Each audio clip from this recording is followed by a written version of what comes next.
Hi guys!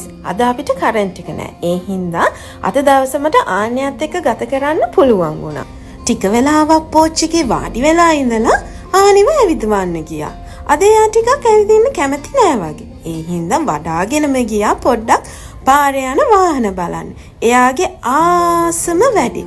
එහෙම ටික වෙලාවක් ඉඳලා පොන්ඩ් එකේ ඉන්න මාළුත් බලලා අතත් හොදගෙනම වතුර ටිකකුත් බීලා එයා ගියා නිදා ගන්න. ඊට පස්සේ නැගිටලා දවල් කෑම කාලා අපි ආයෙ try එකක් දුන්න පොඩ්ඩක් ඇවිද්දවන්න. ඒක හරි ගියෙත් නෑ. ඊට පස්සේ එයාට එපා වෙනකන් අපි දාඩිය දාගෙන බයිසිකල් පැද්දුවා. ආයෙමත් පොඩි try එකක් දුන්න ඇවිද්දවන්න. ඒ පාරත් ඒක හරි ගියේ නැති හින්දා ප්ලේ මැට් එක දාලා දුන්න එයාට සෙල්ලම් කරන්න. අන්තිමට පොඩ්ඩක් හිටවගෙන ඉඳලා අපේ දවස නිමා කරලා ගියා අපි ගේ ඇතුළට. බොහොම ස්තුතියි ඔයාලට අපිත් එක්ක අපේ දවස ගෙවන්න එකතු වුණාට.